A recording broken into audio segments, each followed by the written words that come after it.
दोस्तों नमस्कार। दोस्तों आज का मुद्दा बेहद अहम है और बहुत महत्वपूर्ण है। इस मायने में महत्वपूर्ण है क्योंकि पहले इस देश के बेसिक इंफ्रास्ट्रक्चर को समझ लीजिए, क्योंकि इस देश के भीतर की सारी रेलगाड़ियां जिनकी तादाद लगभग 12,616 पैसेंजर ट्रेन है, उसमें लगने वाले कोचेस जो होते हैं, जो डिब्बे होते हैं, उनकी तादाद लगभग 55,528 है। सारे कोचेस में अगर 72 मजदूरों को बैठा भी दिया जाए और रवाना भी कर दिया जाए तो भी 39 लाख लोगों को ही हम लोग सफर करा सकते हैं एक साथ। और अगर उसके साथ बसेस को भी जोड़ दीजिएगा तो इस देश में लगभग 16 लाख रजिस्टर्ड बस है। उसमें से जो सरकारी बसेस होती हैं उनकी तादाद लगभग 1,70,000 है। लेकिन 16 लाख रजिस्टर्ड बसों में हर बस में 30 लोगों को भी अगर आप बैठा देते हैं तो भी आप 4.5 करोड़ लोगों को सफर करा पाएंगे। इसका मतलब यह है कि इस देश में बिखरे हुए मजदूरों को उनके घर तक पहुंचाना लॉकडाउन के बीच में असंभव सी स्थिति है। न सिर्फ असंभव सी स्थिति है बल्कि लॉकडाउन इसके बाद आपको 1 महीने और बढ़ाना पड़ेगा। 1 महीने तक रेलगाड़ियां और बसेस को चलाते रहना होगा जो कि हर मजदूर को घर तक पहुंचा दे। जो अपने गांव से निकल कर आया, जिले से बाहर गया, राज्य से बाहर गया, इतनी बड़ी तादाद में इस देश में बिखरे पड़े हैं। तकरीबन 22 करोड़ मजदूर हैं देश के भीतर में, जिन्हें माइग्रेंट लेबर हम लोग कहते हैं। अगर उनको पहुंचा पाने की स्थिति में हम नहीं है, हमारा इंफ्रास्ट्रक्चर ही इजाजत नहीं देता है, तो अगला सवाल यहां से निकलता है कि जो जहां पर है वो वहां पर क्यों नहीं रहना चाहता है। और रहना अगर चाहता है क्योंकि वह तो रोटी के लिए घर से बाहर निकला, 2 जून की रोटी मुहैया हो जाए, तो फिर ऐसा कौन सा खर्चा है जिस खर्चे को यह देश पूरा कर पाने की स्थिति में नहीं है कि इस देश में बिखरे हुए लोग जो अलग अलग तबके के हैं या फिर गांव में भी जो लॉकडाउन की स्थिति है वहां तक भी हम मुफ्त का अनाज नहीं पहुंचा पा रहे हैं। कितना खर्च आएगा? हमें लगता है कि आज एक बेसिक स्ट्रक्चर समझने की कोशिश की जाए कि दरअसल इस देश का सच क्या है। इस देश का पहला सच यह है कि इस देश में किसान लगभग 10.5 करोड़, मनरेगा से जुड़े हुए एक्टिव वर्कर्स लगभग 11.5 करोड़, पीडीएस जिनके पास राशन कार्ड है लगभग 23 करोड़, मिड डे मील खाने वाले बच्चे लगभग 11.5 करोड़, माइग्रेंट लेबर्स लगभग 22 से 23 करोड़। ये सब कुछ जगह पर मिक्स भी करेंगे। जो किसान होगा वो मजदूर भी होगा, कुछ मजदूर होगा उसके पास राशन कार्ड भी होगा, जिसके पास राशन कार्ड होगा वो माइग्रेंट मजदूर भी होगा। ये सारी चीजें एक साथ जोड़ लीजिए। लेकिन कमोवेश यही वो स्थिति है जिनको हमको स्टैंड स्टिल करना है कि जहां पर हैं आप वहीं रुक जाइए। लेकिन इसके लिए बजट क्या होगा? उस बजट को जब हमने निकाला तो हैरत में आ गए कि इस देश की इकोनॉमी के लिए इससे कम बजट उन पर खर्च किया नहीं जाता है। क्योंकि इस देश का एक सच है, 1% लोगों के पास, 1% लोगों के पास इस देश का 73% संसाधन है, यानी 73 रुपया उनके पास है। बाकी पूरी लड़ाई 27 रुपए को लेकर 99% लोग लड़ रहे हैं। उसमें यह 90% से ज्यादा जो बड़ा तबका है, इसकी स्थिति पहले आप देख लीजिए, समझ लीजिए। किसान लगभग इस देश में 10.5 करोड़ हैं। सरकार के हिसाब से मंथली उनकी औसत कमाई 6,426 है। 6,426 को अगर आप गुना करते हैं 10.5 करोड़ किसानों से तो यह बैठता है लगभग 67,473 करोड़ रुपए, यानी 67,473 करोड़ रुपीस में आप किसानों को दे सकते हैं, महीने भर उनको घर में बैठा सकते हैं। मनरेगा का आपका महीने का बजट है 5,125 करोड़ रुपए। पीडीएस यानी राशन दुकान का बजट है आपके पास 9,630 करोड़ रुपए। मिड डे मील का बजट है 833 करोड़ रुपए का। माइग्रेंट लेबर अगर आप औसत 4,000 रुपए कमाई मानते हैं, किसी की कमाई 9,000 रुपए भी होगी प्रति महीना, लेकिन किसी की कमाई 2,000 भी है, और जो औसत की स्थिति है उसमें 5,000 से ज्यादा इस देश के भीतर में माइग्रेंट्स लेबर सिर्फ 20% है। तो 4,000 हमने उसको निकाला है। उस 4,000 में अगर 22-23 करोड़ माइग्रेंट वर्कर्स को आप फ्री ऑफ कॉस्ट 1 महीने का देते हैं तो वो लगभग बैठेगा 88,000 करोड़ रुपया। और इन सब को जब आप जोड़ दीजिएगा तो रकम आती है 1,71,000 करोड़ रुपए। 1,71,000 करोड़ रुपए 1 महीने का है। यह खर्चा आप पूरे देश को स्टैंड स्टिल कर सकते हैं, जहां पर जो है वहीं पर रहो। क्योंकि इस देश के भीतर उलझन कुछ इस तरीके से सरकार ने पैदा कर दी कि लॉकडाउन खत्म हो जाएगा तो फिर वायरस लोगों को मार देगा। लोगों के सामने सवाल है, लॉकडाउन खत्म होगा तो उसके बाद जो भूखमरी होगी, जो बेरोजगारी होगी, वो यूं ही मार देगी। और इस असमंजस के चक्रव्यूह में पूरे देश को उलझा दिया गया है। इसीलिए संकट है। हमारे पास बहुत सारे पत्र आते हैं, उसमें एक जैसे मुंबई की अलीशा करीम है, उन्होंने एक लेटर लिखा। उन्होंने बताया कि मुंबई के करीब वसई का इलाका है, वहाँ पर वो एक इंडस्ट्री चलाती है, उसमें 42 मजदूर काम करते हैं। बीते 45 दिनों से वो खाना दे रही हैं उन्हें, लेकिन लॉकडाउन जैसे ही खुलेगा हर कोई घर लौटना चाहता है। वो जब घर लौट जाएंगे यूपी बिहार, तो उसके बाद उनका क्या होगा। इसी तरीके से भिवंडी से एक लेटर आया हमारे पास। भिवंडी के लेटर वाले का कहना है, उनका नाम जो है रमा देवी है, वो कह रही हैं कि हमारे यहाँ लगभग 103 मजदूर काम करते हैं, खिला रहे हैं, लेकिन वह अब लौटना चाहते हैं। और स्थिति ये आ गई है, और इन मजदूरों की स्थिति है कि भिवंडी से उत्तर प्रदेश जाने के लिए मजदूर साइकिल से निकल गए। और जानकारी कल आई कि जो सीमा का इलाका है महाराष्ट्र और मध्य प्रदेश का, बड़वानी के इलाके में साइकिल चलाते चलाते 350 किलोमीटर के बाद उसकी वहाँ पर मौत हो गई। और इस देश के भीतर में इस तरह साइकिल ठेले से और पैदल निकले हुए लगभग 11 लोगों की मौत इस देश में हो चुकी है। सवाल ये नहीं है। आज आइए सीधे सीधे इस बजट पे। 1,71,000 करोड़ का बजट एक महीने का, जिसमें किसान, मनरेगा मजदूर, इस देश के भीतर के तमाम राशन कार्ड धारी, इस देश में मिड डे मील, इस देश के माइग्रेंट वर्कर, सबको आपने एक महीने का अनाज दे दिया, सब कुछ दे दिया। अब आपके अनुकूल सारी चीजें हो गई। अगला सवाल यह है कि यह पैसा आएगा कहां से, और सरकार क्या वाकई ऐसी स्थिति में है कि वह इन पैसों को खर्च करे, और क्या सरकार की प्राथमिकताएं बदलेंगी अब ग्रामीण भारत को लेकर, या पुरानी परिस्थिति में रहेगी जहां पर वो कुछ कॉरपोरेट को पैसा दे देती थी, कुछ रियल एस्टेट को पैसा दे देती थी, कुछ बैंक को पैसा दे देती कि ठीक हो जाओ, कुछ एनबीएफसी को पैसा दे देती थी। अलग अलग इंस्टीट्यूशन को उसने खूब पैसे बांटे हैं कि वो पटरी पर आ जाए, लेकिन देश की इकोनॉमी पटरी से उतरती चली गई। आपको एक सच पहले बतला दें, इस देश का सच यह है कि इस देश की जीडीपी में एग्रीकल्चर का योगदान चाहे 16% का हो, लेकिन ग्रामीण भारत का योगदान भारत की जीडीपी में लगभग 48% का है। 48% का मतलब कैसे होता है, जरा इसको जरा समझ लीजिए। जैसे खेती में 96% गांव है, 4% शहर आता है। पशुधन में लगभग 95% गांव ग्रामीण भारत आता है, 5% आपका शहर आता है। लेकिन माइनिंग में 53% ग्रामीण इलाका आता है, 47% शहर का इलाका आता है। प्रोडक्शन में, उत्पादन में 51% ग्रामीण इलाका आता है, 49% शहर का इलाका आता है। कंस्ट्रक्शन में 47% ग्रामीण इलाका आता है, 53% शहर का इलाका आता है। गोडाउन्स में 40% ग्रामीण इलाका आता है, 60% शहर का इलाका आता है। रियल एस्टेट में 39% शहर का इलाका आता है, 39% गांव का इलाका आता है, 61% शहर का इलाका आता है। जो व्यापार है, होटल है, यह लगभग 28% ग्रामीण इलाके में भी आता है। बिजली, पानी, गैस है, इसका लगभग 33% ग्रामीण हिस्से में भी आता है।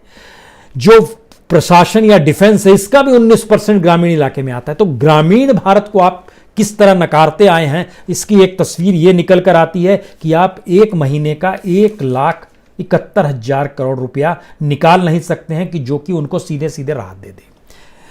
इस पे मत जाइएगा कि सम्मान निधि के तहत पैसा बट गया और 1,76,000 करोड़, इसका पैसा लोगों तक नहीं पहुंचा, ये बार बार लोग बता रहे हैं। अभी हम उस दिशा में नहीं जाना चाहते हैं। हम सीधे आपको यह बताना चाह रहे हैं कि इस देश के भीतर का एक बेसिक सच समझ लीजिए कि सरकार खुद कहती है शहर में प्रति व्यक्ति आय प्रतिदिन की 281 रुपए होती है, गांव में 113 रुपए होती है। यानी गांव का व्यक्ति एक महीने में 3,390 रुपए कमा पाता है और शहर का आदमी 8,430 रुपए कमा पाता है। यह आंकड़ा गांव का जो ईयरली हो जाता है, अगर उसको ईयर में तब्दील कर लीजिएगा तो वो 40,000 के लगभग बैठता है। शहर में सरकार कहती है 1,01,000 रुपए बैठता है, लेकिन आईएमएफ का डाटा कहता है जी नहीं। आईएमएफ कहता है कि भारत के ग्रामीण भारत में लगभग हिस्सा जो है वो बहुत कम है, वो लगभग 25,000 रुपए है सालाना आय। शहर में लगभग 70,000 है। औसत निकालते हैं तो लगभग 57,000 आता है। ये आईएमएफ का डाटा है। भारत सरकार औसत में 78 पर आ जाती है। इसको भी छोड़ दीजिए। अगर ग्रामीण भारत का योगदान इतना बड़ा है, तब यहां से एक और सवाल शुरू होता है। यह सवाल सबसे ज्यादा महत्वपूर्ण है कि यह पैसा आएगा कहां पर और यह पैसा जाएगा कहां पर, क्योंकि इस दौर में हमने हर चीज बर्बाद कर दी। हम उस ग्रामीण भारत में सिर्फ अनाज ही नहीं होता है, डेयरी इंडस्ट्री भी चलती है। अब आप सोचिए कि डेयरी इंडस्ट्री का मतलब क्या है। डेयरी इंडस्ट्री का मतलब है लगभग 50 करोड़ लीटर दूध का उत्पादन भारत में होता है, जिसमें सब ग्रामीण इलाकों में होता है। और इसमें से किसान जो होता है 20 करोड़ लीटर अपने पास रख लेता है। जो सहकारी समितियां होती हैं उनको लगभग 10 करोड़ लीटर दे देता है। जो कि मिठाई वाले, चाय वाले, होटल वाले, इनको 20 करोड़ रुपए, 20 करोड़ लीटर वो बेचता है। पूरा ठप हो गया। अब ये पूरा का पूरा अब नहीं बन पा रहा है। दुनिया के अलग अलग देशों में अलग अलग तरीके से डेयरी इंडस्ट्री को बचाने के लिए व्यवस्था की गई है। भारत में नहीं व्यवस्था की गई क्योंकि वो ग्रामीण भारत से जुड़ा हुआ है और वो हमारी प्राथमिकता में अभी भी आ नहीं पा रहा है। हालांकि कुछ कर्नाटक ने जरूर प्रयास किया है। लगभग 200 करोड़ की एक योजना शुरू की है कर्नाटक ने। वो शहरी गरीबों में निःशुल्क दूध बांट रही है क्योंकि उसका कहना है कि कुपोषित बच्चे ज़्यादा होते हैं। तो एक सोच है, अच्छी बात है। ठीक इसी तरीके से महाराष्ट्र में भी 180 करोड़ की योजना एक बनाई गई है। उसमें वो क्या कर रहे हैं कि एवरी डे जो वहाँ पर 10 लाख लीटर है वह सरकारी समिति को उसको बोल रहे हैं कि इसको दूध के पाउडर में बदलिए। और कुछ जगहों पर पंचायत स्तर पर अब इसे घी बनाने शुरू किया गया है। तो इसका मतलब है कि दूध कुछ जगहों पर फेंका भी जा रहा है। हमें उस पूरी इंडस्ट्री को कैसे बचाना है, कैसे क्रिएट करना है, ये एक माइक्रो फाइनेंस की स्थिति भी है और माइक्रो क्रेडिट की स्थिति भी है। यानी ग्रामीण इलाके की जो पूरी इंडस्ट्री है जो देश में फैली हुई है, जिसका योगदान जीडीपी में 48% है और इंडियन इकोनॉमी में जो अनऑर्गेनाइज सेक्टर है उसका योगदान लगभग 65% है, उसको हमको कैसे बढ़ाना है, इस दिशा में कोई प्लानिंग नहीं हुई है। अब यहां पर आपके जहन में सवाल होगा कि पैसा आएगा कहां से और बढ़ाएं कैसे। हमें लगता है एक चीज़ और दिमाग में रखिए, भारत बहुत खाद मंगाता है चाइना से, फार्मा के क्षेत्र की बहुत सारी चीज़ें बनाता है। और हमारे देश की इंडस्ट्री कहती है कि अगर भारत में पेटेंट करना आसान हो जाए, उसका रजिस्ट्रेशन कराना आसान हो जाए, डोमेस्टिक मैन्युफैक्चरिंग को आगे बढ़ाने में सरकार सामने आ जाए, तो ये देश अपने आप अपने पांव पर खड़ा हो जाएगा। लेकिन उसके लिए एक प्लानिंग तो होनी चाहिए। और ये प्लानिंग की स्थिति यह है कि इसकी एक बेसिक चीज़ समझिए कि जो फार्मा क्षेत्र में जो हम लोगों का 2000 पिछले साल का मान लीजिए स्थिति लीजिए, लगभग 9,266 करोड़ हम लोगों ने एक्सपोर्ट किया। उसमें से चाइना सबसे ज़्यादा था, लगभग 4,904 करोड़ का। और उसके बाद अमेरिका था, लगभग 1,000 करोड़ वहाँ से भी आया। जर्मनी से भी लगभग 600 करोड़ का आया। लेकिन भारत भी एक्सपोर्ट करता है दुनिया भर में अपने तौर पर ये क्रॉप प्रोटेक्शन केमिकल, जिसको खाद भी कहते हैं हम लोग, फर्टिलाइजर भी कहते हैं। भारत भी एक्सपोर्ट करता है और ये दुनिया में सबसे ज़्यादा ब्राज़ील में करता है, अमेरिका में भी करता है। लगभग 4,238 करोड़ रुपए अमेरिका में करता है और 4,314 करोड़ का ब्राज़ील में करता है। और आपको जानकर हैरत होगी कि डोमेस्टिक मार्केट यानी घरेलू मार्केट जो है वहाँ पर भारतीय खाद कम खपती है, वो लगभग 19 से 20 हज़ार करोड़ की खपती है। और भारत खाद को ज़्यादा एक्सपोर्ट बाहर करता है, लगभग 22 लाख करोड़ का। यानी 19-20 लाख देश में खपत है, 22 लाख बाहर एक्सपोर्ट होता है। इसका मतलब है कि हम लोग ऐसी स्थिति में हैं कि अगर ग्रामीण भारत के प्रोडक्ट्स को जोड़ दें उस माइग्रेंट लेबर से जो गांव लौट रहा है और अब वापस लौटेगा या कब तक लौटेगा, कब तक लौटा पाएंगे, मुश्किल सवाल है। तो चाहे वो झारखंड का इलाका हो, छत्तीसगढ़ का इलाका हो, उड़ीसा का इलाका हो, या फिर बिहार का इलाका हो, मध्य प्रदेश का इलाका हो, वेस्ट पश्चिम बंगाल का, ये जो उत्तर प्रदेश का इलाका हो, एक लिहाज से ये अछूते इलाके हैं। इन जगहों से सिर्फ हमने ह्यूमन रिसोर्स को ही दुनिया भर में सप्लाई किया है या भारत में माइग्रेंट लेबर के तौर पर सप्लाई किया है। उसको काम वहीं पर कैसे लगाया जाए जिससे कि उसका अपना सोशल इंडेक्स नीचे आ जाए, इस दिशा में सरकारों ने नहीं सोचा है। इस इकोनॉमी में आपके जहन में ये बार बार सवाल आ रहा होगा कि आखिर पैसा कहाँ से आएगा। और हमें लगता है ये सबसे महत्वपूर्ण है ये जानना समझना कि भारत का बजट जिस लिहाज से चलता है उस बजट की परिस्थितियां क्या वाकई इस बात की इजाज़त देती है। आप एक चीज़ समझ लीजिए, जनता के पैसे से ही ये सरकार चलती है और सरकार जनता को वो पैसा रिटर्न नहीं करके उन इंस्टीट्यूशंस को करती आई जो इंस्टीट्यूशन जॉब पैदा करते थे, जो इंस्टीट्यूशन प्रोडक्शन देते थे, जो अपने तरीके से इस देश की इकोनॉमी को मार्केट के हिसाब से चलाते थे। अब तो मार्केट नहीं है, तो फिर इंडस्ट्री कैसे चलेगी, कॉरपोरेट कैसे चलेगा। और अगर मार्केट नहीं है और लोगों की पावर खत्म हो गई खरीदने की, तो फिर हमको माल उस तरीके से पैदा करना होगा जो कि लोगों की जरूरत से जुड़ा हुआ हो। अब यहां पर आइए, भारत का जो कुल पैसा जो भारत सरकार कह रही है, पिछली जो 2 महीने पहले जब उसने बजट रखा था तो उसने बताया था लगभग उसके पास 30,42,230 करोड़ रुपए उसके पास आएंगे। लेकिन ये पैसा कहां से आएगा? ये पैसा आना था मैक्सिमम टैक्स से। टैक्स हम क्यों देते हैं? टैक्स देते हैं क्योंकि नौकरी करते हैं, टैक्स देते हैं सामान खरीदते हैं, अलग अलग तरीके के टैक्स थे। अब इस पूरी प्रक्रिया पर रोक लग रही है, यानी सारी चीजें कम हो जाएगी। सरकार ने सोचा है, क्या होगा नहीं सोच पा रही है। जरा समझने की कोशिश कीजिए। 30,42,230 करोड़ जो सरकार के पास आने हैं, उसमें एक एक टैक्स का पैसा समझना शुरू कीजिए। टैक्स का पैसा 6,38,000 करोड़ का, जीएसटी का पैसा 6,90,500 करोड़ रुपया, कॉरपोरेशन टैक्स 6,81,000 करोड़ रुपए, एक्साइज टैक्स 1,24,890 करोड़। इसके अलावे जो सेस लिया जाता है, इंफ्रास्ट्रक्चर के नाम पर लिया जाता है, एजुकेशन के नाम पर लिया जाता है, यह लगभग 1,25,610 करोड़ रुपए यह सेस लिया जाता है। कस्टम ड्यूटी 1,38,000 करोड़ रुपए। यूनियन टेरिटरी दिल्ली भी उसमें समा जाता है, उनसे टैक्स अलग लिया जाता है, यह लगभग 7,500 करोड़ रुपए का है। यानी ये पूरे टैक्स को अगर मिला दीजिएगा तो ये तकरीबन 24,20,926 करोड़ बैठता है। लेकिन सरकार कहती है इसमें तो हमको कुछ स्टेट को भी देना पड़ता है। स्टेट को जो वो देती है तकरीबन 7,84,181 करोड़। अब यहां सोचिए कि सरकार के पास जो सेंट्रल नेट टैक्स रेवेन्यू बचा है वो है 16,35,909 करोड़, यानी कुल 30 लाख में से आधे से ज्यादा इस टैक्स से पैसा आ रहा है जो जनता ही दे रही है। उसी जनता के ख्याल करने के लिए पैसा आपको डाइवर्ट करना है। लेकिन मामला यहां भी नहीं रुकता है। मामला है कि इसके बाद सरकार रेवेन्यू कलेक्शन और भी करती है, कंपनियों से करती है।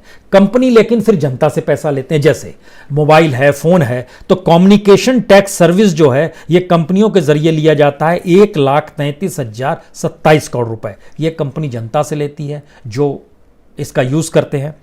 ट्रांसपोर्ट सर्विस का टैक्स लिया जाता है लगभग 25,776 करोड़ रुपए। ट्रांसपोर्ट सर्विस में जब आप सफर करते हैं तो उसमें भी टैक्स का पैसा आपको देना पड़ता है। जो सड़क रेलवे है उस पर भी वो टैक्स लगाती है लगभग 38,000 करोड़ रुपए का। एनर्जी जो यूज करते हैं हम लोग, बिजली उजली, उस पर भी टैक्स लेती है लगभग 18,425 करोड़। और इसके अलावा जो देश में जो पब्लिक सेक्टर के जो अलग अलग इंडस्ट्रीज है उसमें बीएसएनएल भी आ जाएगा, उसमें भारत पेट्रोलियम भी आ जाएगा, उसमें एयर इंडिया भी आ जाएगा, उसमें कॉन्कर भी आ जाएगा, जिसका डिसइन्वेस्टमेंट सरकार करना चाह रही है, बिक नहीं पा रहा है।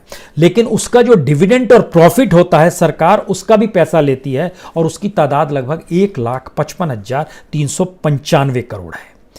यानी अगर इन सारी चीजों को आप जोड़ दीजिएगा तो आपको जानकर है। और इंटरेस्ट एक अलग सरकार के पास आता है, ये लगभग 11,000 करोड़ का है। लेकिन सब जब जोड़ दीजिएगा, जो इससे पहले जो सेंट्रल नेट टैक्स रेवेन्यू था और ये रेवेन्यू दोनों जोड़कर लगभग 20,20,926 करोड़ रुपए बनते हैं। यही सरकार अपने तौर पर, और सरकार इसके अलावा पैसा आता नहीं है, क्योंकि सरकार जो बताती है कि ये पैसा आएगा, वो पैसा इसलिए नहीं आता है क्योंकि मैक्सिमम पैसा उसमें एनपीए का है। सरकार को लगता है एनपीए दिए हैं, लोन दिए हैं, उसमें से लगभग 5,14,870 करोड़ रुपए उसके पास आ जाएंगे। कहाँ से आएंगे, बड़ा मुश्किल सवाल है। इसी तरीके से जो सिक्योरिटी उसने जारी की है, जो एक्सटर्नल कर्ज उसने दिया हुआ है, ये सारे टैक्सेस मिला लीजिएगा, जो पैसा लाने की बात वो कर रही है वो तकरीबन 10 लाख करोड़ का है। लेकिन 20 लाख करोड़ तो टैक्स वाला पैसा है। अब यहां पर दूसरा सवाल है जिसका हमने जिक्र आपसे किया कि सरकार अगर इस देश के भीतर में किसान, मनरेगा, राशनधारी, मिड डे मील और माइग्रेंट वर्कर्स को 3 महीने का देती है तो उसको सिर्फ 5 लाख करोड़ रुपए खर्च करने होंगे। आपके जहन में सवाल बार बार आ रहा है 5 लाख करोड़ रुपया आएगा कहां से? लेकिन सरकार के पास जो पैसा आया तो सरकार खर्च कहां करती है? आपको जान के हैरत होगी कि सरकार का मैक्सिमम इसमें से लगभग वेतन और एस्टेब्लिशमेंट या रायसीना हिल्स पर जो आप देखते हैं ना, राष्ट्रपति भवन है, नॉर्थ ब्लॉक है, साउथ ब्लॉक है, लुटियंस की दिल्ली के कुछ मकान है, ये सारे जो एस्टेब्लिशमेंट हैं, इस पे जो वेतन भी दिया जाता है मंत्री संतरी को, इसमें जो पूरा खर्च हो जाता है वो खर्च लगभग 4,27,499 करोड़ रुपया है। ये खर्च होता है। और इसके भीतर का सच अगर मंत्रियों से आप जोड़ना चाहते हैं तो समझ लीजिए, पिछले साल बजट में रखा गया था प्रोविजन मंत्रियों के वेतन भत्ते के लिए 454 करोड़ पिछले साल, लेकिन खर्च हो गया 594 करोड़, ज्यादा खर्च हो गया। तो इस बार जब बजट बनाया गया तो पहले से ही ज्यादा रख दिया गया, 766 करोड़ पहले से ही जारी, यानी 312 करोड़ पिछले साल की तुलना में इस बार यूं ही बढ़ा दिया गया।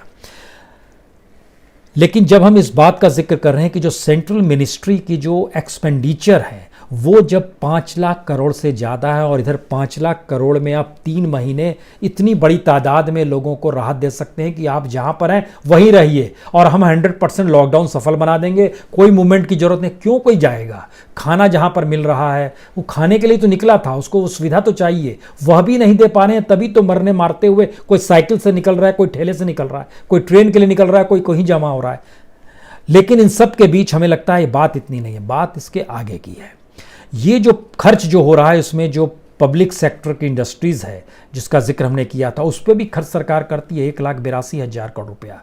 और सरकार की जो अलग अलग स्कीम है उस पर भी खर्च होता है। वो स्कीम रेलवे की स्कीम होगी, वो अलग अलग स्कीम में चाहे वो उसी के भीतर में मिड डे मील भी समाया हुआ है, उसी के भीतर इसी स्कीम के भीतर में जो पूरी स्कीम 8,31,000 करोड़ की है, इसमें रेलवे भी है, एग्रीकल्चर भी है, फर्टिलाइजर भी है, पीडीएस भी है, डिफेंस भी है, हाउसिंग भी है, अर्बन भी है, हर चीज़ इसी में, रोड ट्रांसपोर्ट भी है, मिनिस्टर्स पे खर्च भी है, मिनिस्ट्रियों पर खर्च है, अलग अलग मंत्रालयों पर लगभग 1,80,000 करोड़ रुपए खर्च हो जाता है। मंत्रालयों पर जितना खर्च होता है उसमें इस देश के लगभग 100 करोड़ लोगों को हम लोग खिला सकते हैं 1 महीने तक फ्री ऑफ कॉस्ट, क्योंकि 1,71,000 करोड़ वहां पर बैठ रहा है। इतना ही नहीं, जरा सोचिए कि जो सरकार की स्कीम है उस स्कीम के दायरे में ये 90 करोड़ लोग जिनको खिलाने का हम जिक्र कर रहे हैं, या 100 करोड़ लोगों को, उनके 2 महीने का खाना आ जाएगा। क्योंकि 1,71,000 करोड़ का मतलब है कि दोनों को जोड़ दीजिएगा तो लगभग 3,35,000 करोड़ रुपए बनेंगे। लेकिन यहां पर 3,39,895 करोड़ रुपए सरकार की उन स्कीमों पर खर्च हो रहे हैं जो आप ही बताइए ये खर्च होने चाहिए नहीं। स्वच्छता पर 12,294 करोड़ रुपए खर्च हो रहे हैं, सड़क पर 19,500 करोड़ खर्च हो रहे हैं, प्रधानमंत्री आवास योजना 27,500 करोड़ खर्च हो रहे हैं, स्मार्ट सिटी बनाने की एक योजना है अमृत स्मार्ट योजना, 13,700 करोड़ रुपए खर्च हो रहे हैं। यानी अजीबोगरीब परिस्थिति है जब इन खर्चों के मापदंड को देखो। इसका मतलब यह है कि आप कल तक की स्थिति कुछ और थी, अब अगर स्थिति बदली है तो आपको पहले इस देश को स्थिर करना है, जो जहां पर है वहां पर स्थिर करने के लिए आपको वो पूंजी डाइवर्ट करनी है। दूसरी बड़ी बात है कि आप उस ग्रामीण इलाके के प्रोडक्ट्स को लेकर आपको डेवलप करना है, जिससे इंफ्रास्ट्रक्चर उस ग्रामीण इकोनॉमी को विकसित कर दे। क्योंकि अगर जीडीपी में 48% की हिस्सेदारी ग्रामीण भारत की है तो वो कैसे 60% तक आ जाए। जो अनऑर्गेनाइज्ड 65% का योगदान देता है वो कैसे 70 से 72% चल जाए। आपको ये बनाना होगा और इसके लिए हमको माइक्रो लेवल पे क्रेडिट फाइनेंस की व्यवस्था करनी होगी, जिससे मजदूर को पैसा हम 1 महीने रोटी अगर दे रहे हैं तो 2 महीने का एक्स्ट्रा पैसा भी दें, जिससे वह उन इलाकों में जिन चीज़ों को है उसको डेवलप कर सके। दूध से घी बनाने में कोई टेक्नोलॉजी नहीं चाहिए, कोई मशीन नहीं चाहिए, आपको बनाना होगा। वर्ल्ड वाइड आप एक्सपोर्ट करते हैं, डेयरी प्रोडक्ट को एक्सपोर्ट करने में दुनिया में भारत अव्वल नंबर पर आता है। तो क्या हम उस दिशा में नहीं काम कर सकते हैं? और अगर नहीं कर पा रहे हैं तो हम दोबारा आखिर में लौटना चाहते हैं जिस बात का जिक्र हमने शुरुआत में की थी, इस देश के भीतर में अब नेशनल गवर्नमेंट बना लीजिए। नेशनल गवर्नमेंट में तमाम पॉलिटिकल पार्टीज के लोग भी रहेंगे और अलग अलग क्षेत्रों के जो सबसे व्यवहारिक और जो स्कॉलर लोग होंगे उनको आप शामिल कीजिए, क्योंकि इस देश को अब नए तरीके से मतना। इसीलिए नेहरू की पहली कैबिनेट के भीतर की अगर आप स्थिति देखिएगा तो सरदार पटेल, सी राजगोपालाचारी, उसके बाद आइए तो John Mathai, CD. Deshmukh, BR. Ambedkar, Shyama Prasad Mukherjee, Rajendra Prasad, Maulana Abdul Kalam Azad, Jagjivan Ram, यानी रफ़ी अहमद किदवई, अमृत कौर, एक लंबी स्थिति है जिन्होंने इस पूरे भारत को समझते हुए चीज़ों को डेवलप किया था। मौजूदा स्थिति इस बात को इंगित कर रही है कि अगर सरकार एक असमंजस और कम फायदे की चीज़ों को देख के दूर का नुकसान करने की स्थिति में बढ़ चुकी है तो कहीं अभी से सोचना होगा। इस देश का सबसे बड़ा संकट यह है कि इस देश का इंटेलेक्चुअल क्लास या अलग अलग तबका अभी भी एक मंच पर आकर इन बातों का जिक्र नहीं कर पा रहा है कि संकट पूरे देश के सामने है और ऐसे निर्णय को अब बदलने की ज़रूरत है और इसमें अलग अलग लोगों को शामिल किया जाना चाहिए। ये कैसे संभव है कि एक चुनी हुई सरकार है और उस चुनी हुई सरकार को जिस जनता ने चुना है वो जनता ही 2 जून की रोटी के लिए भटक रही है। ये कैसे संभव है? और जनता ने चुना है तो ऐसा तो नहीं है कि जनता के द्वारा वो पैसा नहीं, वो तो लगातार पैसा जनता का ही डाइवर्ट हो रहा है, देश का ही पैसा डाइवर्ट हो रहा है। तो इसीलिए उस नेशनल गवर्नमेंट की जरूरत है जिसमें इस देश के तमाम क्षत्रप हों, चाहे राष्ट्रीय राजनीतिक दल से जुड़े हुए लोग हों, चाहे वह अलग अलग प्रोफेशनल्स हों, एक जोड़कर एक कमेटी बनाकर इस देश के लिए कम से कम 6 महीने के लिए एक ऐसी कैबिनेट इस देश में तैयार हो जानी चाहिए जो आने वाले वक्त के लिए बता सके कि इस तरीके से काम करना है। अन्यथा आप किसी एक व्यक्ति के मातहत चीज़ों को चलेंगे तो फिर वही लाइसेंस राज, वही बाबूगिरी, वही करप्शन, वही परिस्थिति, वही लूटमार की स्थिति। और लॉकडाउन खत्म होने के बाद स्थिति कौन सी होगी कोई नहीं जानता है, सिवाय इसके जिसके पास ताकत होगी वह चल पड़ेगा। तो क्या ये जंगल राज की स्थिति आ जाएगी? इसीलिए इस देश को एक ऐसी स्थिति चाहिए जहां पर एक सबकी सामूहिकता के साथ एक निर्णय ले पाने की परिस्थिति आए और उससे पहले सच समझ पाए। कम से कम उस सच से आंख मत मूंदिए। बहुत बहुत शुक्रिया, बहुत बहुत शुक्रिया।